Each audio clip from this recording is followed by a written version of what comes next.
les lasses, on espère que vous allez bien. Aujourd'hui, on se retrouve dans une nouvelle vidéo YouTube pour parler de biochimie, aka votre matière préférée. On va voir aujourd'hui les mécanismes de la glycolyse et de la néoglucogénèse. Tout d'abord, nous allons parler de la glycolyse.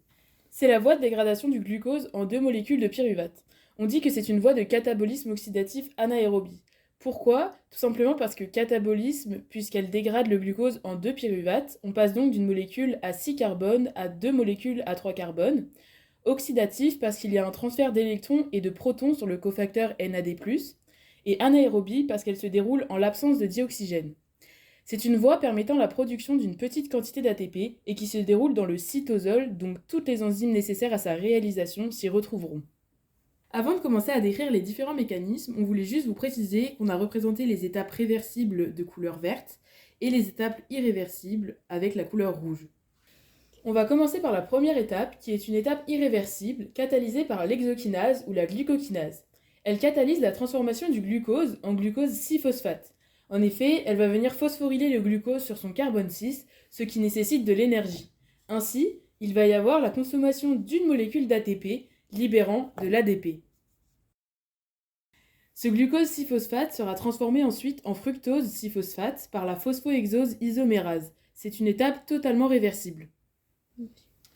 Ensuite, on va passer à la troisième étape qui est un point de régulation majeur entre glycolyse et néoglucogénèse. Le fructose 6-phosphate sera transformé en fructose 1,6 biphosphate par la PFK1, la phosphofructokinase 1. Elle demande la présence d'énergie, donc il y aura consommation d'une molécule d'ATP pour pouvoir rajouter un groupement phosphate. La PFK1 va être régulée de manière allostérique. Elle sera inhibée par le citrate et l'ATP et activée par la fructose 2,6 biphosphate. La quatrième étape de la glycolyse est catalysée par l'aldolase. En effet, elle permet la transformation du fructose 1,6 biphosphate en G3P, glycéraldéhyde 3-phosphate, et en PDHA, phosphodihydroxyacétone. Ce sont deux trioses phosphates. En effet, on va venir couper le fructose 1,6 biphosphate en deux composés. C'est une réaction totalement réversible. Lors de la cinquième étape, il va y avoir une isomérisation du PDHA en G3P par la triose phosphate isomérase, car à partir de cette étape, uniquement le G3P sera utilisé pour la suite des réactions. C'est une réaction réversible. À partir de ce moment-là, donc, on se retrouve avec deux molécules de G3P. Donc pour les réactions qui vont suivre, on va les multiplier par 2 puisqu'on part de deux molécules. Le G3P sera transformé en 1,3 biphosphoglycérate par la glycéraldéhyde 3-phosphate déshydrogénase. Il faut toujours avoir en tête que les noms des enzymes ont un rapport avec la molécule qu'elles transforment et le rôle qu'elles ont. Par exemple, ici, on part du G3P, ainsi on le retrouve dans le nom de l'enzyme. Et ce G3P, il sera oxydé, on va lui retirer les hydrogènes, donc on rajoute le terme déshydrogénase. On a donc la libération de cofacteurs réduits, deux molécules de NADH+. Le composé créé, donc le 1,2 biphosphoglycérate, est très riche en énergie, du fait des liaisons phosphates. Ainsi, lors de la septième étape, il sera transformé en 3-phosphoglycérate, on va enlever un groupement phosphate, par la phosphoglycérate kinase. Cette élimination libère de l'énergie sous forme d'ATP, deux molécules. Cette réaction va nécessiter la présence de magnésium 2+. Par la suite, il y a la transformation du 3-phosphoglycérate en 2-phosphoglycérate grâce à la phosphoglycérate mutase et la présence de magnésium 2+. On va avoir un transfert de phosphate entre le carbone 2 et le carbone 3. À la neuvième étape, ce 2-phosphoglycérate sera transformé en phosphoénolpyruvate par l'énolase. C'est une réaction de déshydratation avec la libération d'une molécule d'eau et d'un composé riche en énergie. La dernière étape est une réaction irréversible, catalysée par la pyruvate kinase et permettant la transformation du phosphoénolpyruvate en pyruvate. Cette réaction va libérer deux molécules d'ATP. La pyruvate kinase est régulée de manière allostérique. Elle va être inhibée par l'ATP, l'acétyl-CoA et l'alanine et activée par la fructose 1,6 bisphosphate et l'insuline. Pourquoi l'ATP l'inhibe? Tout simplement parce que la glycolyse se met en place pour fabriquer de l'énergie, donc de l'ATP. Or, s'il y en a déjà, cela ne sert à rien d'en recréer. La pyruvate kinase est aussi régulée par phosphorylation-déphosphorylation. Elle va être active lorsqu'elle est non phosphorylée et inactive lorsqu'elle est phosphorylée.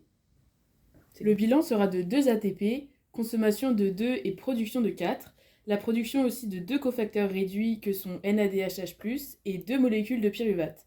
Au total, il y a 3 réactions irréversibles, la première, la troisième et la 10e.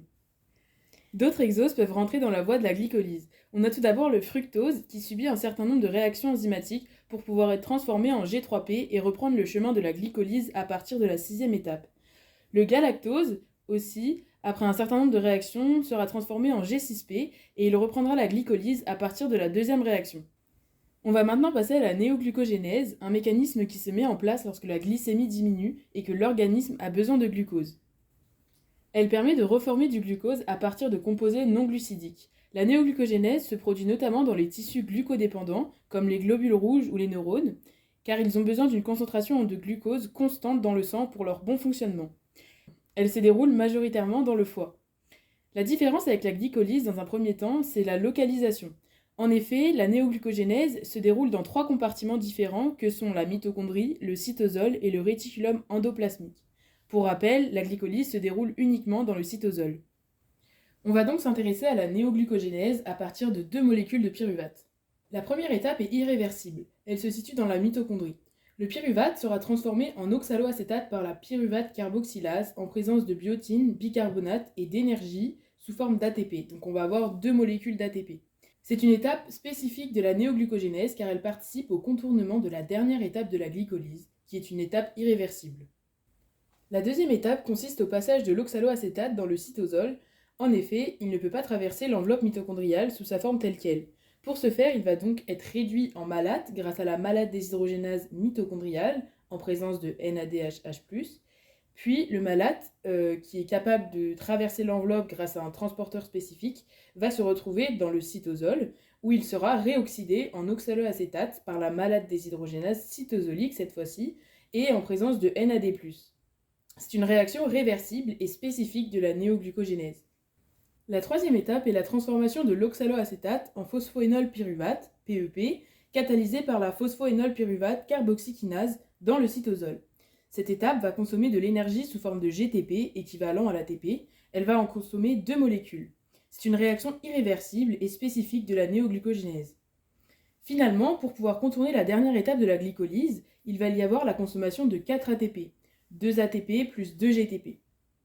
La quatrième réaction est le passage de réaction réversible de la glycolyse entre le phosphoénolpyruvate et le fructose 1,6 bisphosphate, de manière totalement inverse. Il va donc y avoir la consommation de 2 ATP et de 2 NADH+, et la formation de 2 ADP et de 2 NAD+. La cinquième étape correspond à la formation du fructose 6-phosphate. On se rappelle, lors de la glycolyse, on avait un point de régulation majeur sur cette réaction.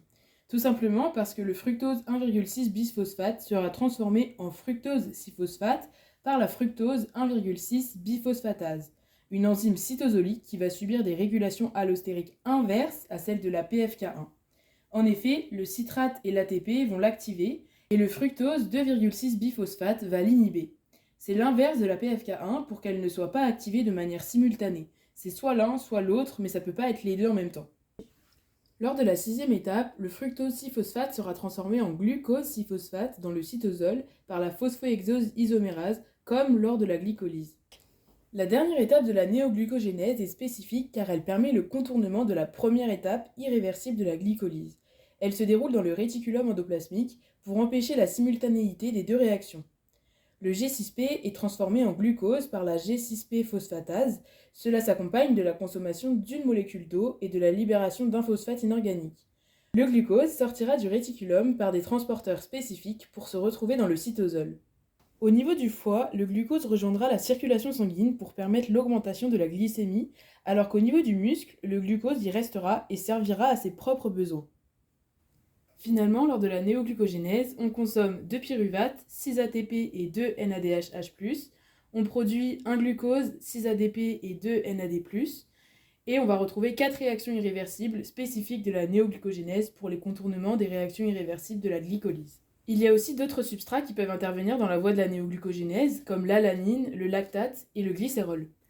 Cette vidéo est maintenant terminée, j'espère que ça vous aura aidé dans vos révisions, et n'oubliez pas, vous êtes des cracks et vous allez d'être ça, donc lâchez rien. La bise! Tim Tim, votre chef Bioche.